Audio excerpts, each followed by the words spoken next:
Hi, everyone. Thanks for coming to my presentation. My name is Max. Today, I'm going to talk about non-inferiority test in A/B testing.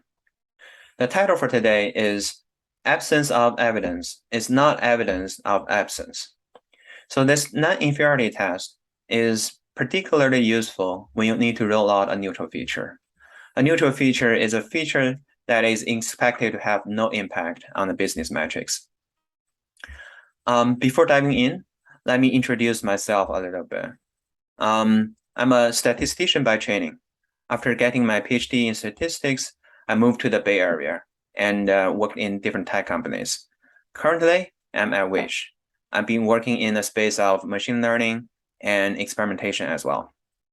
This non-inferiority A/B test is one of my recent projects. Here's the agenda for today.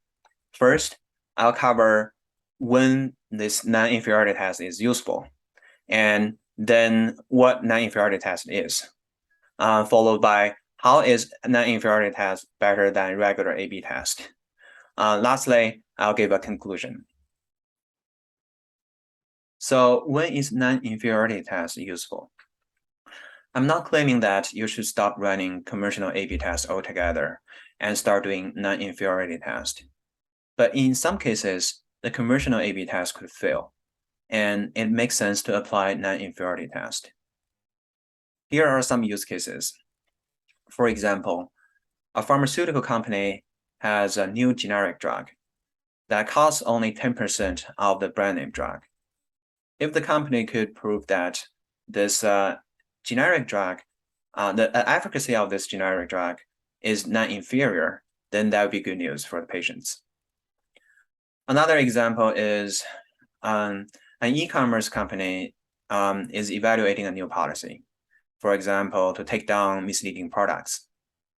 And it's clear that this new policy can boost customer trust. If they could show that this new policy has no negative impact to the business metrics, then it would be a no-brainer to introduce this new policy. The third example is, say we have a machine learning model in production, which is complicated and computationally expensive to run. On the other hand, we have a simpler model that is easier to maintain and much less expensive to run. If we could show that the simpler model is no worse than the complicated production model, then we are confident to replace the production model by the simpler model. So does conventional A/B testing work in those cases? Let's take a look. Let's devise our decision rule as follows. We run an experiment and conclude there is no difference between treatment and control when the p-value is larger than 5%. It looks like the decision rule makes sense because when p-value is smaller than 5%, we could conclude that there is a difference between treatment and control. But is this decision rule correct? The short answer is no, because absence of evidence is not evidence of absence. When the p-value is larger than 5%, it simply means that we don't have enough evidence to make any conclusions. Furthermore, if the decision rule was p-value larger than 5%, then how long should we run the experiment? How do we even calculate the sample size? Let's look at this plot. So this is from a simulation study. And because it's a simulation study, we know that the treatment is actually worse than control. The x-axis is the number of days we run the experiment. This red line indicates 5% error rate, and y-axis is error rate. As you can see here, the shorter we run the experiment, the higher the error rate.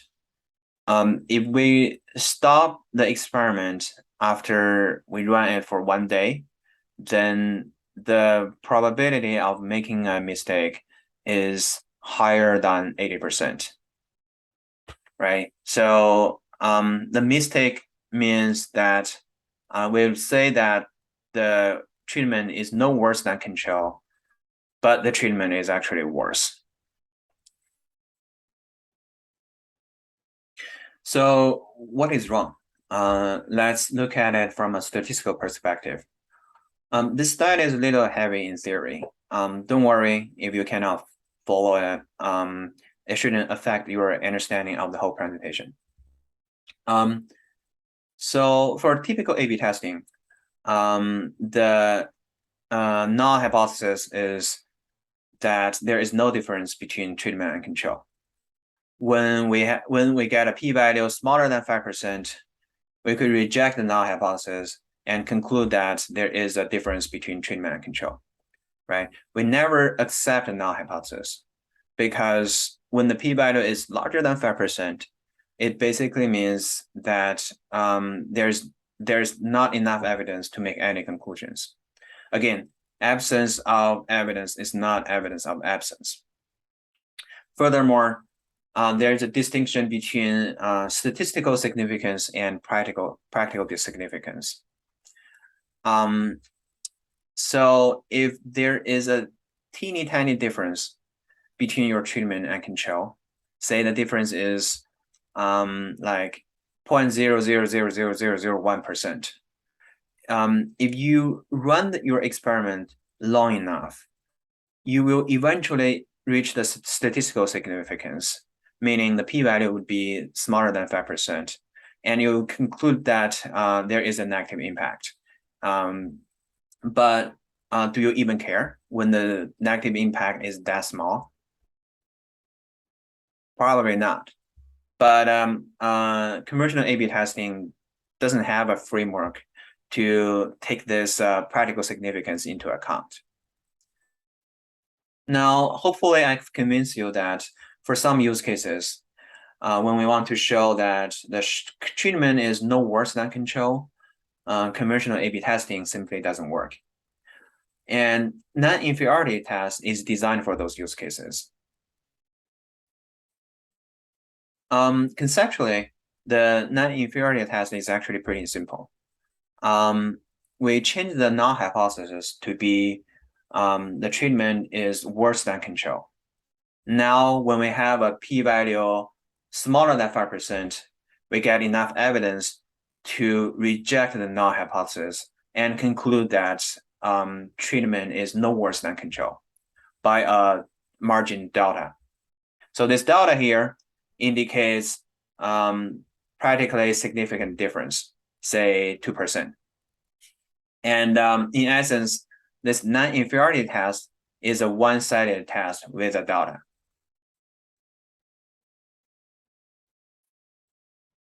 So you may wonder, does this small change in null hypothesis make a big difference? Let's look at how non-inferiority test is better than the regular A/B test for those use cases. So let's compare the regular A/B test versus non-inferiority test. The decision rule for regular A/B test is, p-value larger than 5%. And the decision rule for a non-inferiority test is the p-value smaller than 5%. Please note, these two p-values are calculated in different ways. Let's compare non-inferiority test and regular A/B test in this simulation study. In this simulation study, we know the treatment is indeed inferior. So in this plot, the x-axis indicates the number of days we run the experiment, and y-axis is the error rate. The orange dots are for regular A/B tests, and the green dots are for non-inferiority test. So the first orange dot here indicates that when the treatment is indeed inferior, there is a higher than 80% chance a regular A/B test would incorrectly claim that the treatment is non-inferior. The longer we run the experiment, the lower the error rate for the regular A/B test. On the other hand, for non-inferiority test, the false positive rate is well controlled below 5%, regardless how long you run the experiment.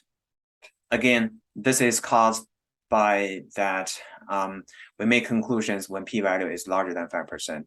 Absence of evidence is not evidence of absence. Let's compare the two types of tests in another simulation study. In this simulation study, we know the treatment is indeed non-inferior. And again, in this plot, the x-axis indicates the number of days we run the experiment. But the y-axis in this case shows the true positive rate, i.e. the power.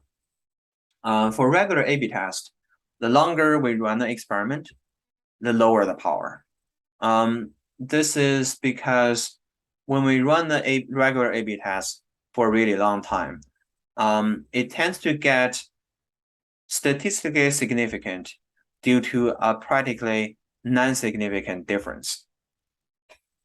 On the other hand, for the non-inferiority test, the longer we run the test, the higher the power. It aligns with our expectation for the power of a typical test. In conclusion, when we need to run A/B test to show that the treatment is no worse than control, it's incorrect to run a regular A/B test. Non-inferiority test is designed for those use cases. Also, we are in the process of open sourcing our Python library for A/B testing. It's called WishAB, which supports the non-inferiority test. So please stay tuned. Last but not least, I want to thank my colleagues, Pavel and Pi, for their support along the way. And also, I want to thank Tab for providing the use case that motivated this study. I also have some appendix slides to show the differences in decisions between regular A/B tests and non-inferiority tests under different scenarios. Also, what would happen when you run a regular A/B test with more sophisticated decision rules? In essence, even with more sophisticated rules, the problems are still there. You can reach me by email or on LinkedIn. If you are interested in those slides, here's the URL. Thanks for coming, and please let me know if you have any questions.